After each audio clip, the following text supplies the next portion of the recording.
Assalamualaikum warahmatullahi wabarakatuh. Om Swastiastu. Namo Buddhaya, salam kebajikan, Shalom. Halo teman-teman semua, terima kasih sudah mampir ke channel Wayah Horor. Sebelum kita mulai cerita horor yang seru dan penuh misteri kali ini, saya punya permintaan kecil nih buat kalian. Ingat ya, jangan lupa subscribe channel ini. Tapi kalau kalian suka dengan kontennya, saya akan sangat senang kalau kalian mau tuliskan Waalaikumsalam di kolom komentar bagi yang muslim, atau jawab salam sesuai dengan keyakinan kalian masing-masing. Dan jangan lupa untuk like videonya ya. Ingat, salam adalah doa yang sangat mustajab. Dengan kalian menjawab salam di kolom komentar, itu sama saja seperti kita saling mendoakan kebaikan satu sama lain. Dan percaya deh, itu jauh lebih berharga daripada sekadar klik tombol subscribe. Oke, sekarang kita langsung saja ke ceritanya. Selamat menyimak. Namaku Harlan. Aku bukan orang Pasuruan asli, tapi sekitar 2 tahun lalu aku dapat proyek dokumentasi industri dari kantor lamaku. Tugasnya sederhana. Memotret bangunan tua bekas industri untuk kebutuhan arsip, dan salah satu lokasinya, pabrik kertas yang terbengkalai di Gempol. Waktu pertama kali dikasih alamatnya, aku bahkan gak tahu kalau tempat itu masih ada. Pabriknya tersembunyi di balik deretan pohon mahoni, tak jauh dari jalan utama, tapi tertutup rapat. Gerbangnya karatan, rumput setinggi pinggang. Pabriknya udah nggak dipakai sejak 1998, Mas, kata warga setempat. Waktu itu katanya kebakaran, tapi anehnya nggak ada bekas api. Aku nggak terlalu mikir. Dalam hatiku, ya mungkin hoaks warga biar tempatnya makin angker. Hari itu aku datang sendirian, bawa kamera, tripod, dan 1 buku catatan. Begitu masuk, udara langsung berubah. Gak cuman panas, tapi kayak pengap, berat, dan nyekek. Tapi aku terus masuk. Bangunannya besar, kosong, dengan atap seng bolong-bolong dan dinding kusam. Aku mulai ambil beberapa gambar. Sudut kiri pabrik, ruangan bekas produksi, jalur konveyor yang sudah lapuk. Sampai aku masuk ke ruangan belakang, ruangan paling besar. Ada tangga spiral kecil di sana. Aku naik, sampai ke balkon besi, dan dari sana bisa lihat seluruh isi pabrik. Aku ambil 1 foto, dan waktu aku lihat hasilnya, ada siluet orang berdiri di lantai bawah. Padahal barusan, aku sendirian. Aku turun cepat, lihat sekeliling. Kosong. Gak ada siapa-siapa. Aku balik ke mobil, buka laptop buat transfer file. Pas aku zoom fotonya, wajahnya kelihatan. Seorang laki-laki pakai baju pabrik, topi kerja sobek. Tapi, mata dan mulutnya dijahit. Aku langsung hapus file itu. Tapi layar laptopku nge-freeze. Dan gambar terakhir masih ada. Dan di ujung foto bagian paling kanan, ada tulisan pakai darah. Jangan dokumentasikan tempat ini. Malam setelah aku pulang dari pabrik itu, aku gak bisa tidur. Bukan cuma karena ngerasa parno, tapi karena file foto itu masih ada di laptopku. Padahal udah aku hapus. Recycle bin udah dikosongkan. Tapi waktu aku buka folder kerjaku, file bernama IMG 47.jpg itu muncul lagi. Dan yang bikin lebih gila lagi, waktu aku klik, fotonya berubah. Kalau tadi cuma ada 1 sosok pria berdiri di bawah balkon, sekarang ada 2. Yang 1 berdiri, yang 1 lagi merangkak. Darah menetes dari tangannya. Dan yang bikin jantungku berhenti sebentar, yang merangkak itu mukanya mirip aku. Aku langsung matiin laptop, cabut semua kabel. Tapi saat kulihat ke jendela, bayangan yang sama berdiri di luar. Tepat di balik tirai, diameter nggak gerak. Aku nggak berani buka. Kupaksa tidur dengan lampu nyala. Paginya, aku bawa laptop ke kantor. Niatku, minta tolong bagian IT buat riset sistem. Mas Dwi, temanku di divisi data, lihat file itu. Dia bilang, Har, ini file aneh, ukurannya nggak masuk akal. Cuma 512 kilobyte, tapi resolusinya terus nambah sendiri tiap kali dibuka. Aku kaget. Bisa dihapus nggak? Bisa sih. Tapi ini kayak udah bukan file biasa. Ini kayak virus visual. Tapi bukan virus komputer. Lebih ke gangguan digital yang dibawa dari luar sistem. Aku diem. Dan sebelum aku sempat jelasin lebih jauh, Mas Dwi bilang, "Tunggu, ini foto kamu ya?" Aku bingung. Maksudnya, dia buka versi terakhir dari file itu. Dan di pojok kiri bawah, ada foto wajahku. Berdiri di depan pabrik, tangan kanan megang kamera, tapi wajahku rusak. Separuh hangus. Aku langsung tarik laptop itu, cabut hard disk, keluar ruangan. Aku tahu satu hal. Selama file ini masih ada, aku nggak akan bisa tenang. Malamnya aku kembali ke pabrik. Bawa semua alat, termasuk kamera yang kupakai kemarin. Tujuanku satu, hapus semua dari sumbernya. Aku nyetir sendirian ke Gempol. Masuk ke jalan kecil yang sama. Gerbangnya masih karatan. Tapi kali ini terbuka. Seperti menungguku. Udara berubah drastis begitu aku masuk. Rasanya kayak masuk kulkas tua yang dipenuhi karat dan bangkai tikus. Gak ada angin, tapi daun-daun kering di tanah bergerak sendiri. Aku nyalakan kamera. Dan begitu nyala, layar langsung gelap. Ada suara muncul dari speaker kamera. Kamu sudah merekam tempat yang tidak ingin dikenang. Aku lepas kameranya, jatuh ke tanah. Aku panik. Tapi waktu aku menoleh ke balkon tempat aku ambil foto pertama, sosok pria itu berdiri lagi di sana. Kali ini, bukan sendirian. Di belakangnya, ada barisan pekerja pabrik. Semua diam, semua rusak. Ada yang tanpa kepala, ada yang mulutnya dijahit, ada yang tubuhnya bolong di tengah. Dan salah satunya melambaikan tangan ke arahku. Bajunya sobek, tapi jelas ada bordiran nama. Harlan. Aku mundur. Napasku sesak. Apa itu aku? Atau aku yang bakal jadi dia? Aku tetap berdiri di tengah ruang produksi pabrik. Di depanku, barisan sosok pekerja tadi muncul dan lenyap seperti bayangan dalam kabut. Tapi sosok terakhir, yang berpakaian sobek dengan nama Harlan, tetap ada. Dia nggak gerak, cuma berdiri dengan kepala sedikit miring dan tatapan kosong ke arahku. Entah kenapa, aku mendekat. Tanganku gemetar, tapi tubuhku bergerak sendiri. Langkahku berat, bukan karena takut, tapi karena tanah yang kupijak mulai lunak, seperti lumpur. Tepat sebelum aku sampai ke sosok itu, dia berjalan mundur perlahan, masuk ke balik dinding tua yang berlubang di sebelah tangga spiral. Aku belum pernah lihat ada ruangan itu sebelumnya. Aku senter ke dalam, gelap total, tapi ada anak tangga menurun.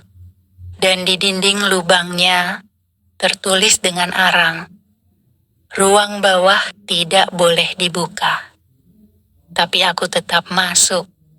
Tangga turun itu sempit, bau tanah lembab bercampur karat. Langkahku menimbulkan gema. Semakin ke bawah, udara makin panas. Dan terdengar suara detak jantung, bukan dari tubuhku, tapi dari dalam dinding. Aku sampai di lantai dasar, ruangan kosong, berbatu, dindingnya semen setengah basah. Di sudut kanan, ada meja besi tua dan peti kayu. Di atas meja, tumpukan kertas lapuk. Aku dekati perlahan, dan kertas itu ternyata buku harian. Tertulis tangan kasar, tinta merah kecoklatan. Halaman pertama bertuliskan, catatan mandor pabrik Budika, 1998. Mataku membelalak. Mandor pabrik itu bukan cuma pemimpin produksi, tapi ternyata pemimpin ritual. Kukutip beberapa baris dari halaman-halaman itu. Produksi sudah turun, mesin rusak, bahan baku tidak mencukupi. Manajemen bilang pabrik harus tetap jalan, harus ada pengorbanan. Setiap bulan kami pilih satu pekerja, dikatakan untuk cuti kerja, padahal dikurung di ruang ini. Setelah korban dikurung, mesin mulai nyala sendiri. Konveyor bergerak tanpa listrik. Kertas tercetak tanpa tinta. Kepala bagian kami bilang jangan tanya kenapa. Yang penting pabrik hidup, yang penting gaji jalan. Tapi malam ini, mereka semua balik. Yang kami kurung, yang kami kubur, mereka berdiri di bawah balkon, melihat ke atas, menunggu. Dan aku tidak bisa lari. Karena pabrik ini tidak akan pernah melepaskan orang terakhir yang tahu. Halaman terakhir kosong, tapi terasa basah. Dan di bagian pojok kiri bawah, ada bercak sidik jari, masih segar. Tiba-tiba, suara logam tergesek datang dari belakangku. Aku menoleh. Peti kayu di sudut ruangan terbuka sendiri. Aku senter ke dalam. Isinya seragam kerja lengkap. Dengan nama bordir di dada, Harlan. Di atas seragam itu, ada kamera DSLR milikku. Padahal kamera itu tadi kujatuhkan di atas. Lalu aku sadar, aku bukan lagi tamu. Aku sedang ditunjuk. Dan saat aku angkat kamera itu, layarnya nyala sendiri. Video playback otomatis. Isinya rekaman saat aku ambil gambar di balkon kemarin. Tapi kali ini, aku berdiri di foto itu. Dan di balikku, seseorang merangkak dari lantai bawah, matanya bolong, dan tangan kirinya megang buku harian Mandor Budi. Suaraku terdengar di video itu. Aku bukan bagian dari tempat ini. Lalu suara lain menjawab, tapi tempat ini sudah jadi bagian dari kamu.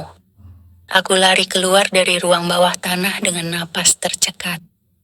Tanganku masih menggenggam buku harian mandor pabrik itu, dan kamera DSLR yang kupikir sudah hancur. Langkahku berat, bukan karena beban bawaan, tapi karena rasa. Seolah aku sedang membawa seseorang. Begitu sampai di atas, suasana pabrik berubah drastis. Bangunan yang tadi terlihat kosong dan tua, kini terlihat seperti baru dipakai. Lampu-lampu langit-langit menyala redup. Konveyor tua, yang tadinya berkarat, bergerak pelan. Dan di seberang ruangan, dekat pintu keluar, kulihat meja absensi dengan kartu-kartu nama pekerja. Tersusun rapi. Aku melihat kartu paling atas, nama Harlan Dokumentasi Arsip. Aku nggak tahu bagaimana, tapi aku langsung keluar dari sana tanpa menoleh lagi. Mobilku masih di parkiran. Langsung kubawa kabur sejauh mungkin dari Gempol malam itu juga. Beberapa hari berlalu, aku mencoba hidup seperti biasa. Tapi masalahnya, semuanya terasa tidak biasa. Laptopku tidak bisa dinyalakan. Kamera tidak mau merekam siapapun kecuali diriku sendiri. Dan bahkan rekamanku terlihat seperti mayat hidup. Yang lebih parah, orang-orang di sekitarku mulai berubah. Pertama, Mas Dwi temanku di bagian IT yang dulu sempat lihat file foto dari pabrik. Dia cuti mendadak. Katanya nggak bisa tidur karena setiap malam dia lihat tangga spiral di mimpinya dan ada yang menunggu di bawah. Terakhir aku dengar, dia dirawat di rumah sakit jiwa. Lalu, Wiwin staf resepsionis di kantorku. Biasanya cerewet dan suka nyapa. Tapi sejak aku balik dari Gempol, tiap kali aku masuk kantor dia diam. Cuma tatap kosong, lalu nunduk. Suatu hari aku coba nyapa. Wiwin, kamu kenapa sih akhir-akhir ini? Dia cuma bisik. Jangan jalanin kaki kirimu malam hari, Mas. Karena dia ngikut di sisi itu. Aku gemetar, dan yang membuatku benar-benar kehilangan akal. Waktu aku cek kamera CCTV parkiran kantor, aku ingin tahu apakah benar ada yang ngikutin aku. Tapi ternyata, setiap kali aku keluar dari mobil, bayangan tubuhku ada dua. Satu normal, satu lagi lebih gelap, lebih pendek, dan selalu melangkah setengah detik lebih lambat. Suatu malam, aku coba bakar buku harian Mandor Budi. Tapi kertasnya tidak bisa terbakar.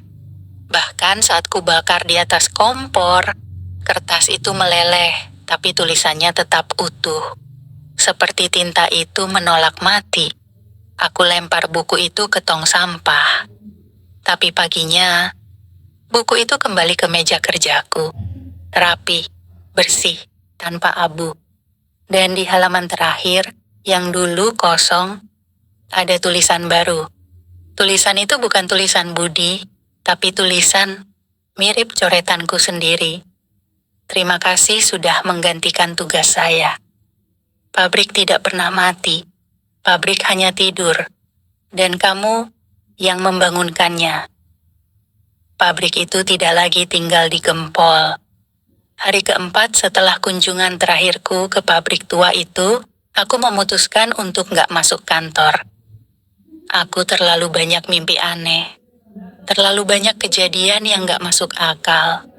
Tapi pagi itu, dari dalam kamar kos, aku melihat sesuatu dari jendela. Ada truk logistik tua berhenti di ujung jalan gang. Banyak kempes, badannya berkarat. Tapi yang bikin aku kaget, logo di bak belakang truk itu sama persis dengan lambang pabrik Gempol. Padahal pabrik itu udah mati lebih dari 2 dekade. Aku keluar, pelan-pelan dekati truk itu. Gak ada sopir, gak ada suara mesin. Tapi bau kertas terbakar dan karat memenuhi udara. Di pintu truk ada tulisan samar. Barang muatan, jiwa kerja keras. Aku balik badan, buru-buru masuk kamar. Siangnya, aku coba keluar sebentar. Nyari udara segar, nyari warung makan. Waktu aku duduk di warung pecel deket gang, ada kakek-kakek duduk gak jauh dariku. Rambutnya putih panjang, bajunya kebesaran. Dia menatap aku sejak aku duduk, terus-menerus. Aku gak tahan, aku sapa. Pak, nopo nggih deleng kula kok mboten kendel? Pak, kenapa ya? Kok ngeliatin saya terus? Dia senyum kecil. Kowe sing bali no omah kuwi to? Kamu yang bangunkan rumah itu ya? Aku tercekat. Sopo pak? Pabrik kuwi dudu bangunan biasa. Dadi panggonan nyimpen nyowo. Lah nek nyowo dibangun ke, yo kudu dikon kerja maneh. Pabrik itu bukan bangunan biasa, tempat nyimpen nyawa. Kalau nyawanya dibangunkan, ya harus disuruh kerja lagi. Aku bangkit berdiri, langsung pergi dari warung itu. Tapi sebelum aku keluar dari gang, suara si kakek terdengar pelan, tapi jelas. Ngono yo ngono, nek kowe ora cepet nutup lawange, kowe bakal dikon jaga selawase. Begitu ya begitu. Kalau kamu cepat nutup pintunya, kamu bakal disuruh jaga selamanya. Malam harinya, Aku memberanikan diri buka laptop lagi.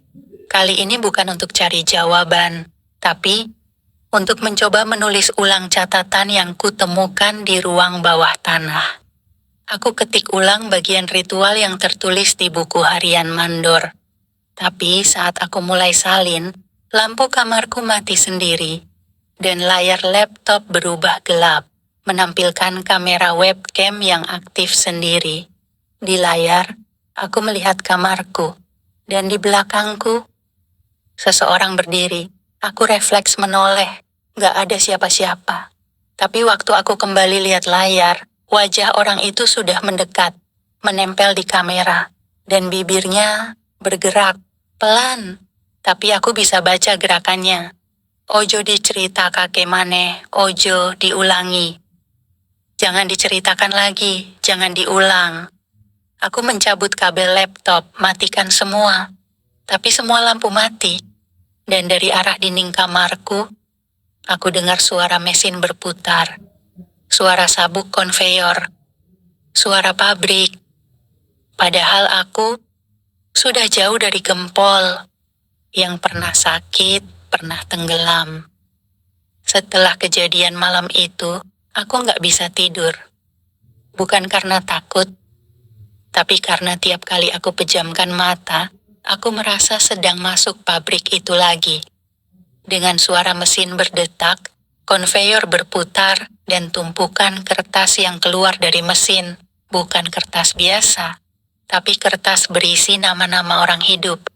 Dan yang lebih gila, di akhir mimpi, nama terakhir di kertas itu selalu Harlan. Aku tahu aku harus cari jawaban. Lewat forum-forum tua di internet, aku ketemu satu nama yang terus disebut di komentar. Mbah Truno. Dulu katanya operator pemanas uap di pabrik Gempol. Tapi hilang waktu kebakaran pabrik 1998. Aku coba cari. Dan satu warga di daerah Bangil bilang, kalau emang pengen ketemu Mbah Truno, Mas kudu siap.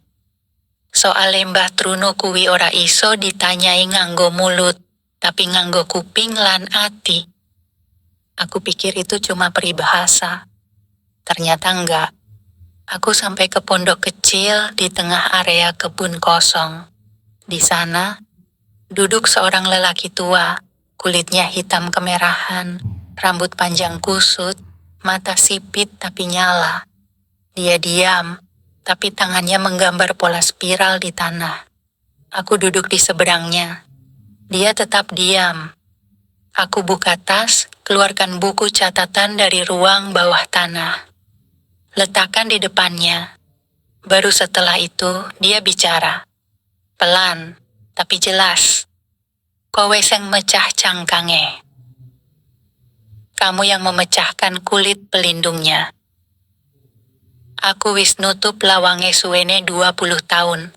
Tapi kowe mung pengen dokumentasi, gambar, konten. Aku sudah menutup pintunya selama 20 tahun.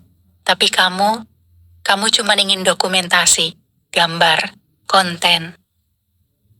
Kowe ngerti dudu pabrik opo kuwi? Kamu tahu itu bukan pabrik apa? Aku geleng pelan. Dia mendekat. Tatapanku tak bisa lari dari matanya. Kuwi pabrik nyawa. Pabrik sing orang ngolah barang, tapi ngolah wong. Ngubah urip dadi energi. Itu pabrik nyawa. Bukan mengolah barang, tapi mengolah manusia. Mengubah hidup jadi energi. Saben mesin nyala, kudu ono siji sing ilang. Setiap kali mesin nyala harus ada satu yang hilang. Aku menelan ludah. Maksudnya, mereka dijadikan tumbal? Dia mengangguk pelan, lalu menunjuk ke bagian belakang kepalanya sendiri. Aku pernah nyemplung nang mesin nomor 4. Ora mati, tapi aku dudu manungsa maneh. Aku pernah masuk ke dalam mesin nomor 4. Gak mati, tapi aku bukan manusia lagi. Tubuhku kaku. Kowe saiki, wis melu daftar produksi. Jenengmu wis dicetak. Kowe mung iso milih, arep metu karo ganti. Opo tetep lan jaga mesin. Kamu sekarang sudah masuk daftar produksi. Namamu sudah dicetak. Kamu hanya bisa pilih, mau keluar dengan pengganti, atau tetap dan menjaga mesin. Aku berdiri. Enggak, aku enggak ikut-ikut ritual gila itu. Dia mendekat cepat, genggam lenganku kuat. Wis telat le, kowe dadi dokumentator, kuwi sing paling parah. Sing nyimpen cerita, sing nggawe cerita iki terus urip. Sudah terlambat nak, kamu adalah dokumentator, itu yang paling parah. Yang menyimpan cerita, yang membuat cerita ini terus hidup. Kowe saiki dudu korban, kowe saiki sing nulis cerita iki. Kamu sekarang bukan korban, kamu sekarang waktu yang menulis cerita ini. Aku kabur dari tempat itu, tapi suara Mbah Truno masih terngiang-ngiang. Dan waktu aku sampai di rumah, printer tua yang bahkan tidak terhubung mencetak sendiri. Sepucuk kertas keluar perlahan, isinya nama pekerja baru, Harlan. Posisi, penjaga pintu produksi. Pagi itu aku bangun dengan tubuh berat, seperti habis digilas truk. Tapi bukan karena sakit, tapi karena mimpi aneh yang membekas seperti nyata. Dalam mimpiku, aku duduk di sebuah ruang kantor pabrik tua. Dindingnya dari seng berkarat. Di depanku ada papan tulis bertuliskan, "Selamat datang peserta baru kelas penjaga produksi, angkatan ke-99. Dan yang duduk di sebelahku, semuanya mayat." Begitu aku buka laptop pagi itu, ada email baru masuk, dari alamat tak dikenal, hrd@produksiterakhir.co.id. Subjeknya, panggilan pelatihan jadwal. Penyesuaian produksi angkatan 99. Aku baca isinya pelan. Yes, sih. Dear Harlan, terima kasih telah mengambil alih tanggung jawab dalam siklus ke-99. Jadwal pelatihan telah ditentukan, hari Jumat, jam 3 dini hari, tempat, pabrik gempol, ruang pendingin 2. Seragam dan ID card akan disediakan. Di bawahnya ada daftar nama peserta. Aku scroll. Wahyu S. Status hilang. Randy B. Status tidak dikenali. Dito AA. Status menghilang saat shift. Yoga F. Status meninggal di dalam lift. Harlan. Status aktif. Tanganku langsung menutup laptop. Tapi di layar, muncul pop-up otomatis. Apakah Anda siap menerima takdir Anda? Tombolnya hanya 2. Siap dan terlambat. Aku nggak pencet apa-apa. Tapi kursor bergerak sendiri. Klik, siap. Malam harinya, aku nyoba kabur. Aku kemas barang, naik motor, arah Surabaya. Tapi di tol, semua rambu jalan berubah jadi tulisan pabrik. Zona produksi jalan karyawan. Peringatan, shift belum selesai. Karyawan yang lari akan dicetak ulang. Aku berhenti di rest area. Keringat dingin ngucur deras. Kupikir aku gila. Tapi saat aku ngeliat ke kaca helmku, ID card tergantung di leher. Kartu bertuliskan, Harlan penjaga shift divisi pintu keluar. Aku nggak pernah nyetak itu, tapi sekarang, aku bawa itu. Besoknya aku pulang ke kos. Dan di depan pintu, ada dus pengiriman. Tanpa nama pengirim, aku buka perlahan. Isinya, 1 setel baju kerja abu-abu, topi pabrik, dan helm keselamatan. Semuanya bersih, baru. Tapi kalau dicium, bau darah kering. Dan di bawah helm, ada surat manual pelatihan. Tulisan tangan. Kertasnya dari bahan aneh, bukan kertas biasa. Halaman pertama. Cara menutup gerbang produksi tanpa menjadi tumbal. Mataku membelalak. Itu pertama kalinya aku melihat sesuatu yang mirip harapan. Tapi syaratnya berat. Halaman berikutnya tertulis, untuk keluar dari siklus pabrik ini, kamu harus membawa satu orang lain yang masuk dengan sukarela. Bukan korban, tapi seseorang yang percaya bahwa pabrik ini nyata. Aku merinding. Siapa yang bisa kuajak? Siapa yang percaya bahwa semua ini bukan delusi? Dan saat aku menoleh ke meja kerjaku, HP-ku menyala sendiri. Notifikasi WhatsApp masuk dari kontak. Alia, adik. Pesannya cuma satu. Mas, aku mimpi kamu kerja di tempat aneh. Di belakang kamu, banyak orang tapi nggak ada suara, Mas. Kamu nggak apa-apa kan? Aku menutup mata. Alia, adikku, satu-satunya yang mungkin percaya. Tapi apa aku tega? Yang percaya, yang diseret. Aku duduk di lantai kamar. Lampu mati, laptop tertutup. Dan kotak seragam kerja masih terbuka di sebelahku, mengeluarkan bau tajam seperti besi karat dan daging lama. Di tanganku masih ada kertas manual bertuliskan cara menutup gerbang produksi. Kamu harus membawa satu orang yang percaya ke dalam pabrik. Mata dan pikiranku langsung mengarah ke satu nama. Alia, adikku. Satu-satunya orang yang selalu dengerin cerita-ceritaku tanpa ngetawain. Yang dulu bilang, Mas, jangan terlalu dalemin horor. Kadang yang kamu cari, ikut kamu pulang. Dan sekarang, dia sudah mimpi tentang aku dan pabrik itu. Tanpa aku cerita apapun. Itu bukan kebetulan. Itu peringatan. Aku coba telepon dia. Dering pertama, kedua, ketiga. Diangkat. Mas? Suaranya masih seperti dulu. Hangat. Tapi sekarang terdengar gugup. Awakmu sehat? Dik. Kamu sehat? Aku sehat, Mas, tapi aku mimpi aneh terus. Mas kerja di tempat gelap, ada suara mesin dan aku dipanggil masuk lewat pintu samping. Alia, hojok percaya karo mimpimu. Jangan percaya tempat itu, Le. Alia, jangan percaya pada mimpimu.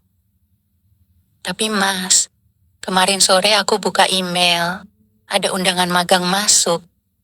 Nama perusahaannya, Produksi Terakhir. Jantungku nyaris berhenti. Alia, ojo diterusno. Tutup emailmu, ganti HP-mu nek perlu. Sampeyan wis ditandai. Alia, jangan diterusin. Tutup emailmu, ganti HP-mu kalau perlu. Kamu sudah ditandai. Dia diam beberapa detik. Mas, berarti ini semua benar ya? Pabrik itu bukan cuma mimpi. Aku nggak jawab. Tapi dalam hati aku tahu. Pabrik itu mendengar. Malamnya aku nyalakan laptop. Masuk ke file pelatihan. Dan di folder barunya muncul nama peserta tambahan. Alia and status diundang. Menunggu persetujuan. Tanganku gemetar. Tiba-tiba, layar laptop meredup dan muncul wajah. Muka yang sama yang muncul dari rekaman kamera pabrik. Bola matanya hitam, bibirnya sobek seperti terpaksa tersenyum. Dia bicara pelan. Waktu kamu habis. Kalau kamu tidak membawa dia, kamu akan menggantikan semua yang belum sempat dibawa. Kamu tahu, bukan, kenapa pabrik itu perlu cerita? Karena cerita adalah cara paling mudah membuka pintu ke kepala manusia. Dan adikmu, Sudah membaca terlalu banyak cerita-ceritamu. Aku lepas dari laptop, ambil jaket, naik motor ke kos Alia.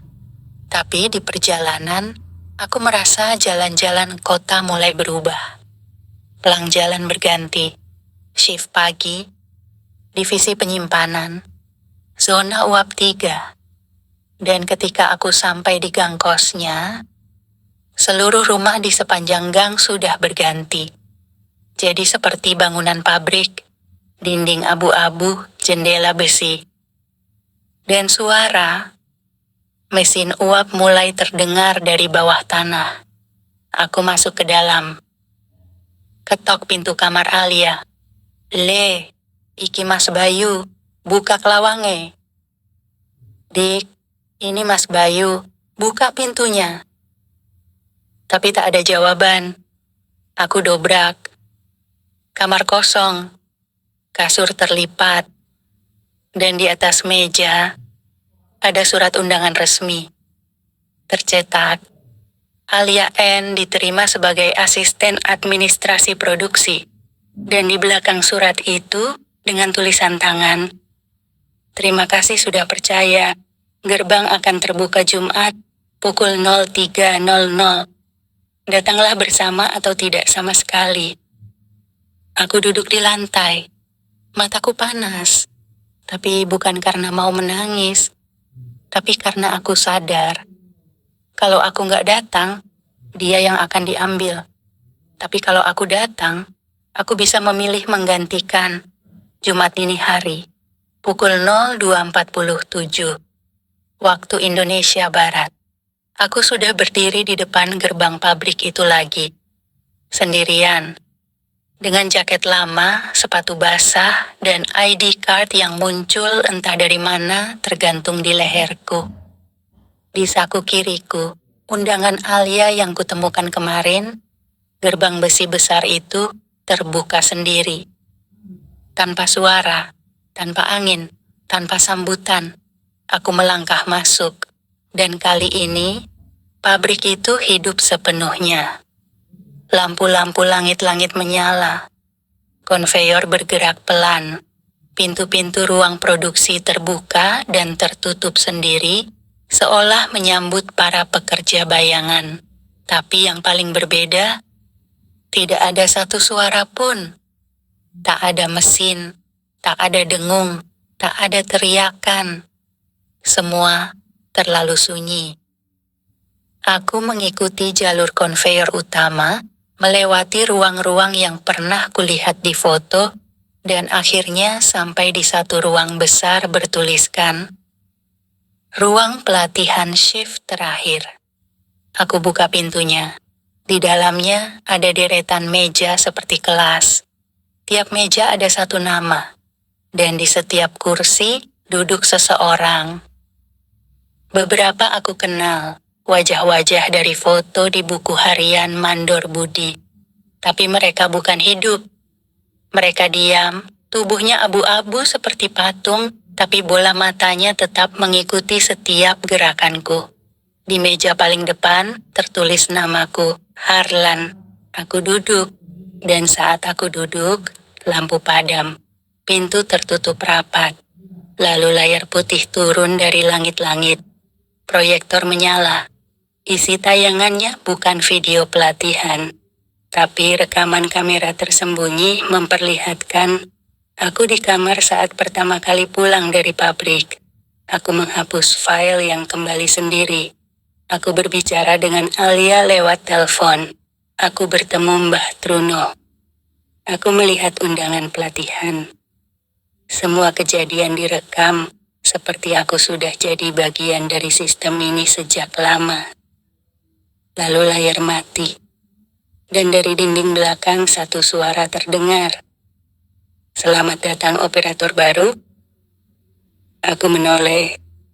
Bayangan tinggi besar berdiri di pojok ruangan. Berbaju besi kerja, wajahnya diselimuti bayangan.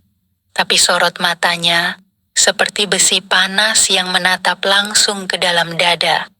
Kamu telah menyentuh akar pabrik ini. Kamu merekam, menyimpan, Dan kini, kamu tahu. Jadi kamu hanya punya dua pilihan. Pertama, kamu membawa Alia dan biarkan dia menggantikanmu.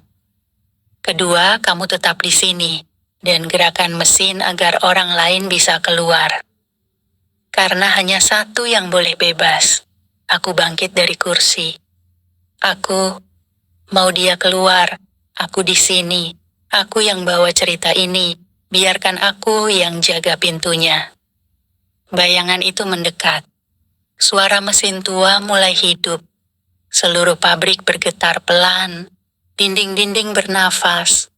Lampu berkelip. Konveyor berderak. Baik, Harlan. Maka hari ini, kamu resmi bergabung. Tapi sebelum kamu menggantikan, kamu harus mengantar. Satu order terakhir. Aku menelan ludah. Siapa? Bayangan itu tersenyum. Dirimu sendiri. Aku dibawa ke ruang lain. Di tengahnya sebuah mobil logistik. Kabin depannya kosong, tapi di dalam baknya ada peti besi. Bawa peti ini ke alamat terakhir yang kamu ingat. Dan setelah itu, pabrik akan menutup gerbangnya. Untuk sementara, aku naik ke mobil itu. Tak ada bensin, tak ada supir. Tapi mesinnya hidup sendiri. Dan mobil itu mulai bergerak. Keluar dari pabrik, melintasi jalan gempol yang gelap. Tujuannya, kos Alia. Aku duduk diam di kabin mobil logistik tua itu.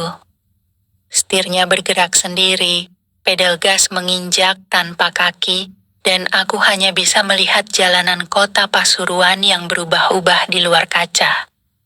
Lampu jalan berpendar tak menentu, kadang terang, kadang mati total. Warga-warga yang berjalan di trotoar tak punya wajah. Dan toko-toko yang kami lewati berubah tulisan menjadi label pabrik. Bagian pendinginan, shift dini hari, karyawan cadangan. Mobil ini tidak hanya membawaku pulang. Ia membawa cerita. Cerita yang harus sampai ke akhirnya. Sampai akhirnya, kendaraan berhenti tepat di depan rumah kos Alia. Tapi, semuanya berbeda. Bangunan itu berubah, dinding-dindingnya bukan lagi tembok biasa, tapi lempengan baja berkarat. Atapnya terbuat dari seng pabrik, dan jendela kamarnya tak lagi memantulkan cahaya, hanya bayangan dalam. Aku turun. Langkahku berat. Udara sekitar terasa seperti uap logam yang menempel di kulit dan paru-paru. Pintu belakang mobil terbuka sendiri. Peti itu terlihat utuh, terkunci, berat. Di atasnya kertas kecil tertempel. Serahkan ini ke penghuni. Jika ditolak, gantikan dengan dirimu. Dinas Produksi Rahasia. Aku mengangkat peti itu pelan-pelan. Tanganku gemetar. Langkah pertama menuju pintu kos. Langkah kedua, aku mendengar suara Alia dari balik pintu. Mas, kamu udah sampai ya? Suara itu masih suaranya, tapi ada nada lain. Nada mengetahui. Aku berdiri di depan pintu, mengetuk. Alia membuka. Dia berdiri di ambang pintu, mengenakan hoodie kelabu, rambut diikat. Wajahnya pucat, tapi matanya tetap hangat. Di belakangnya, kamarnya masih seperti biasa. Seperti dulu. Seperti belum ada gangguan apa-apa. Tapi aku tahu, itu tipuan. Pabrik bisa membuat ilusi. Dan bisa membuat satu ruangan terlihat normal padahal sedang merekam segalanya. Aku bawain ini, kataku, sambil menaruh peti logam itu di depan pintu. Alia menatap peti itu. Apa itu, Mas? Aku tak menjawab. Beberapa detik berlalu. Alia menatap wajahku. Lalu dia mundur selangkah. Mas, ini semua bukan salahmu. Aku tahu kamu cuma cari jawaban. Tapi tempat itu, dia nggak cuma kasih jawaban. Dia kasih beban. Tangisku hampir pecah, tapi aku tahan. Kalau aku terima peti ini, katanya, apa yang terjadi sama Mas? Aku hanya bisa geleng. Karena aku tahu jawabannya. Aku akan lepas, tapi dia akan diikat. Alia menunduk, lalu berkata, biar aku yang milih. Dia buka peti itu sendiri. Pelan. Isinya adalah satu setel seragam kerja pabrik. Ukuran kecil, helm, sepatu safety. ID card bertuliskan Alia and Shift awal. Dan di bawahnya ada foto kami berdua. Foto dari waktu kecil di depan rumah tua. Aku tersentak. Aku gak pernah kasih foto itu ke siapapun. Tapi, di dalam peti itu, foto itu usang. Sudutnya terbakar.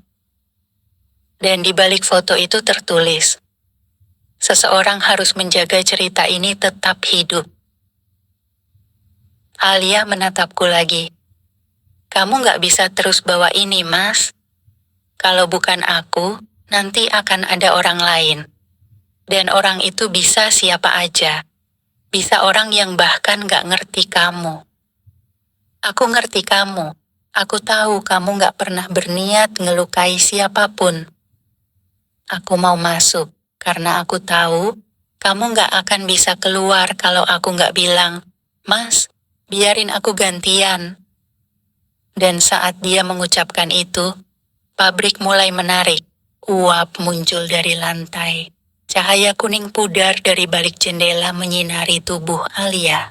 Seragam di peti mulai menyatu dengan tubuhnya. Aku ingin berlari, tapi kakiku kaku. Lalu suara dari peti bergema. Siklus berganti. Penjaga lama digantikan.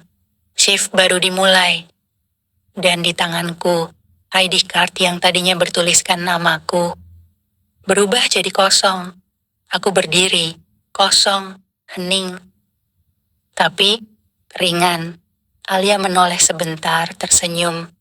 Cerita ini, Mas, biar aku yang jaga sekarang.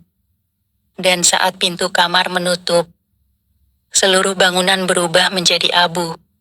Mobil logistik menghilang. Langit gelap jadi cerah. Dan aku berdiri sendiri di pinggir jalan, dengan satu kertas di tangan. Tertulis, pengalaman kerja telah selesai. Anda bebas. Tapi cerita tetap berlanjut. Cerita yang membuat pabrik itu hidup. Sudah 2 minggu sejak malam terakhir itu. Sejak aku berdiri di depan bangunan yang perlahan berubah jadi abu. Sejak Alia mengucapkan kalimat terakhirnya. Cerita ini, Mas, biar aku yang jaga sekarang. Dan aku hidup. Bangun pagi, makan, kerja, tidur. Semua normal. Tapi rasanya kosong. Seperti tubuhku pulang, tapi sesuatu dari dalamku masih tertinggal di sana. Sampai satu malam, saat aku scroll YouTube, aku menemukan channel bernama Produksi Terakhir Arsip Digital. Channel itu baru dibuat 5 hari yang lalu. Dan video pertamanya berjudul Rekaman Terakhir Shift Awal Penjaga Baru, Alia. Tubuhku kaku. Aku klik videonya. Durasi 11 menit 37 detik. Video itu bukan dokumentasi pabrik, tapi vlog, seperti video harian yang biasa Alia buat. Tapi dalam format yang sangat aneh. Dia memakai seragam pabrik, wajahnya pucat, dan dia duduk di sebuah ruangan sempit dengan lampu kuning temaram. Halo, aku Alia. Ini hari ketiga aku di tempat baru. Katanya aku ditunjuk karena aku percaya. Tapi ternyata yang aku jaga bukan pabriknya, tapi ceritanya. Karena cerita ini gak boleh mati, gak boleh berhenti. Kalau ceritanya berhenti, pintunya kebuka sendiri. Aku mundur dari laptop. Keringat dingin mengalir dari pelipis. Lalu video itu berlanjut. Wajah Alia mendekat ke kamera. Dan dia berbisik, "Mas, aku ngerti kowe nonton. Ojo dianggap wis rampung. Cerita iki, saiki pindah nang awekmu maneh. Mas, aku tahu kamu nonton. Jangan anggap ini sudah selesai. Cerita ini sekarang kembali ke kamu." Aku matikan laptop. Ambil jaket. Keluar kamar. Jalan kaki malam-malam keliling kompleks. Tapi makin jauh aku jalan. Semua tembok rumah mulai berubah teksturnya jadi plat baja. Pintu-pintu rumah warga berubah jadi pintu gudang. Dan dari dalamnya terdengar suara mesin halus berputar. Aku menoleh ke balik gang kecil. Dan di sana, aku lihat Alia berdiri. Pakai seragam lengkap. Wajahnya setengah cahaya, setengah gelap. Aku mau teriak. Tapi dia lebih dulu bicara. "Mas, kok kowe dadak mandeg? Mas, kenapa kamu tiba-tiba berhenti? Pabrike urip terus. Nek ceritone iso terus diceritakake. Pabriknya tetap hidup. Kalau ceritanya bisa terus diceritakan. Lan saiki, jatah nyeritakne, giliranmu maneh. Dan sekarang, giliranmu lagi yang harus bercerita." Besok paginya aku bangun. Semua terasa normal, tapi HP-ku bunyi.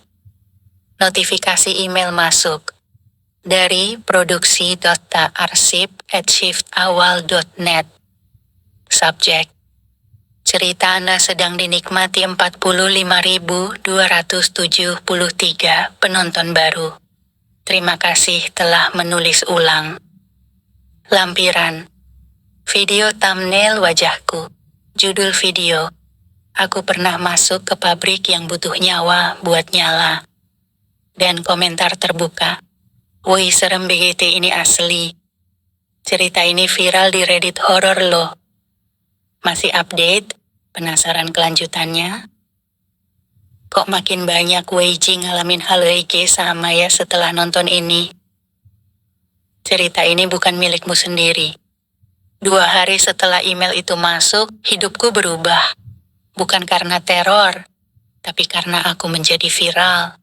Tanpa aku sadari, video-video berjudul Harlan dan Pabrik Gempol muncul di banyak platform.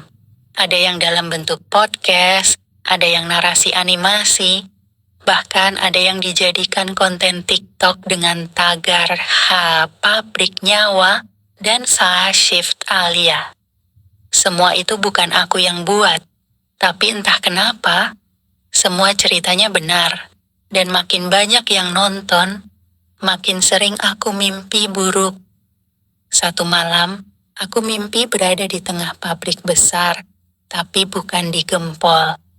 Di dindingnya tertulis, "Zona pabrik cerita cabang Kendal, cabang Majalaya, cabang Madiun." Setiap cabang itu seperti replika dari pabrik Gempol, tapi lebih besar, lebih kompleks, dan lebih banyak penjaga. Dalam mimpiku, aku melihat satu ruangan penuh orang yang duduk mengetik. Mereka semua mengenakan seragam pabrik, tapi tiap laptop mereka menyala dengan tampilan berbeda. Dokumen Word, Notepad, website Reddit, kolom komentar YouTube. Mereka menulis, terus-menerus. Lalu seseorang menepuk pundakku. Aku menoleh. Sosok laki-laki tua berpakaian lusuh. Dia berkata, "Kowe sih mikir cerita kui duwekmu dewe to? Kamu masih berpikir cerita itu milikmu sendiri ya?" Aku nulis buat diriku sendiri. Aku nggak pernah niat. Ora ono cerita sing iso diduweni. Cerita sing wis dibuka dadi pangane pabrik. Lan pangane pabrik, dudu awak tapi perhatian. Tidak ada cerita yang bisa dimiliki. Cerita yang sudah dibuka jadi makanan pabrik. Dan makanan pabrik bukan tubuh tapi perhatian. Aku bingung. Dia mendekat, menatap mataku dalam-dalam. Kowe wis bebas saka pabrik gempol, tapi kowe saiki dadi sumber produksi. Ceritamu dadi bahan baku. Lan saiki, kowe dadi pemasok utama. Kamu sudah bebas dari pabrik gempol, tapi sekarang kamu jadi sumber produksi. Ceritamu jadi bahan baku. Dan sekarang, kamu jadi pemasok utama. Aku terbangun dengan napas berat. HP-ku berdering. Nomor tak dikenal. Suaranya berat. Monoton. Halo, kami dari Shift Global ID. Kami ingin membeli hak siar cerita Anda untuk platform global. Kami sudah menghubungi Alia. Dia setuju jika Anda setuju. Alia? Dia masih di sana. Iya, tapi dia setuju. Karena katanya makin banyak yang tahu, makin lama pintu itu tertutup. Tapi ada satu syarat. Kamu harus terus menulis. Email masuk. Selamat datang di program penulis cerita hidup. Di bawahnya, episode baru dijadwalkan setiap hari Jumat, pukul 3 pagi. Ceritamu akan menjadi ritual. Dan kamu, penulis upacara berikutnya. Aku duduk diam. Tapi dari balik cermin, bayangan Alia muncul. Dia mengenakan baju pabrik. Tapi kali ini, dia tersenyum, tenang, matanya sayu. Mas, nek cerita iki iso nyelametke wong, terus nawae. Mas, kalau cerita ini bisa menyelamatkan orang, teruskan saja. Nek ora, yo cukup no kene. Nanging ojo ninggalke tanpa nutup lawange. Kalau tidak, ya cukupkan di sini, tapi jangan tinggalkan sebelum menutup pintunya. Dan malam itu, untuk pertama kalinya sejak lama, aku buka laptop. Kutulis kalimat pertama. Namaku Harlan, dan aku pernah masuk ke pabrik yang tak butuh listrik untuk menyala, tapi butuh perhatian untuk hidup. Yang menulis, yang membuka. Hari Jumat, pukul 03.00 dini hari. Aku duduk di depan layar laptop. Word terbuka, halaman kosong. Kursor berkedip, menunggu, seolah memanggil. Aku ingin berhenti. Tapi rasa di dalam dada ini seperti diperintah. Bukan oleh suara, tapi oleh ritme. Karena sejak aku mulai menulis ulang kisah ini untuk publik, sesuatu berubah di luar sana. Minggu lalu, seseorang kirim DM ke Instagramku. Mas Harlan, saya nggak tahu kenapa saya bermimpi tentang lorong pabrik sempit yang berisi suara-suara Messi. Padahal saya baru nonton video cerita Mas kemarin malam. Lalu disusul komentar-komentar lain. Mas, di kota saya ada bangunan tua yang tiba-tiba berubah jadi seperti pabrik. Apakah ini sama kayak yang Mas alami? Aku juga ngerasa dikejar shift awal. Dan yang paling bikin leherku dingin, Mas, saya mimpi ketemu Mbak Alia. Dia bilang, Mas wes ora iso ndadeke cerita iki mati. Aku seng jaga, kowe seng neruske. Aku menutup HP. Tapi semua itu menunjukkan satu hal. Aku tidak lagi menulis untuk menutup cerita. Aku menulis untuk memperbanyak pintu. Malam itu aku memutuskan tidak menulis. Aku ingin tahu apa yang terjadi kalau aku melawan. Tapi jam 3.04, ada suara di kamarku. Bukan suara dari luar, tapi dari bawah kasur. Bergema pelan. Kowe nglanggar kontrak. Shift kudu mulai. Cerita kudu ditulis, kertas kudu dipangan mesin. Opo kowe lali, awakmu dudu manungsa maneh, awakmu dokumentator. Aku membeku. Tapi saat aku beranikan diri melihat ke bawah tempat tidur, tak ada siapa-siapa. Hanya satu lembar kertas printout yang muncul sendiri. Tugas, rekonstruksi pabrik lokasi baru, Kota Probolinggo. Perusahaan Shift Kabang V. Aku tercekat. Aku bahkan belum pernah ke Probolinggo. Esok harinya aku coba abaikan. Tapi dunia di sekitarku berubah pelan-pelan. Satu-satu warga komplek mengeluh. Pak RT ilang mas. Wong lorong gang 2 kok rumahnya dadakan jadi kosong kabeh ya. Anakku mimpi kerja di tempat aneh mas. Ada ID cardnya loh.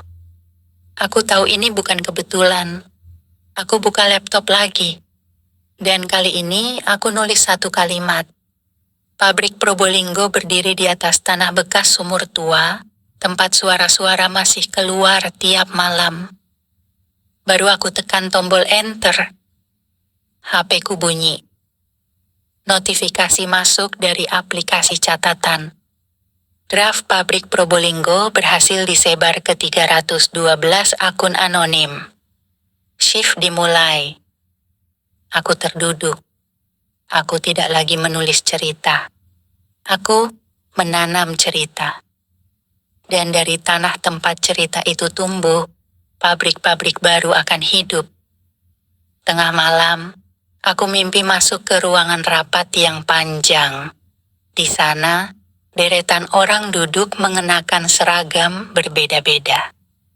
Ada yang baju tambang, ada yang jas laboratorium, ada yang pakai setelan jas. Semuanya menatapku. Satu orang berbicara. Kowe saiki dadi salah siji saka kita. Kongsi shift, panggede cerita. Tugasmu mung siji, tulis. Lan ojo nganti sepi. Cerita tidak bisa dihentikan, hanya bisa dikendalikan. Hari itu, aku dihubungi lewat email pribadi. Alamat pengirimnya misterius. Penjaga door shift. Angkatan 1982@ceritaaktif.org. Isi email hanya satu kalimat. Aku wis nulis luwih suwe ketimbang kowe urip. Ketemu aku nang Gedhong Lawas Terminal Sengon, Minggu subuh. Aku sudah menulis lebih lama dari hidupmu. Temui aku di gedung tua Terminal Sengon, Minggu subuh. Aku tahu, ini bukan undangan biasa. Dan jika email itu bisa muncul langsung ke inbox tanpa melewati folder spam, berarti yang mengirimnya bukan dari dunia biasa. Minggu, pukul 5 pagi. Aku sampai di Terminal Sengon. Terminal sudah mati sejak 2004. Tapi anehnya, lampu bagian dalam masih menyala. Ada satu bangku panjang. Di sana duduk seorang lelaki tua, kurus, berambut putih pendek, tangannya gemetar. Tapi matanya sangat hidup. Bukan mata orang biasa, tapi mata orang yang telah menulis lebih dari yang bisa dibayangkan. Sampeyan sing nulis kerita gempol, tanyanya. Iya pak, jawabku pelan. Sampeyan? Dia tersenyum tipis. Aku disek nulise pesugihan alas Kalipuro. Keritaku nyebar zaman kaset tape. Wektu kuwi, tulisan tanganku dadi poster nang sekolah lan pasar. Dulu aku menulis tentang pesugihan di hutan Kalipuro. Ceritaku tersebar zaman kaset tape. Saat itu, tulisan tanganku jadi poster di sekolah dan pasar. Aku terdiam. Aku dikon dadi penjaga shift nomor 12. Angkatanku nyebar ke cerita liwat majalah misteri lan buku saku.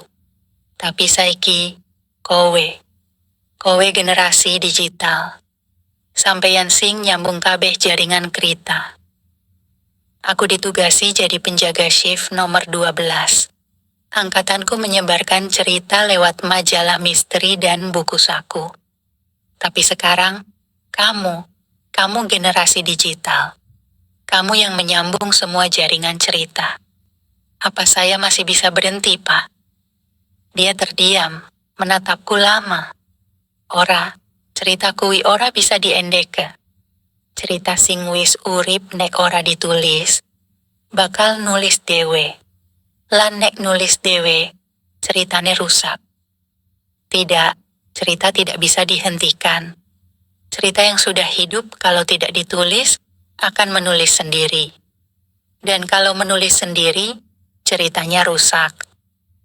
Dia menunjuk ke punggungnya. Aku oleh loro. Amarga ceritaku balik nulis aku. Aku sakit, karena ceritaku berbalik menulisku. Pilihane mong loro le.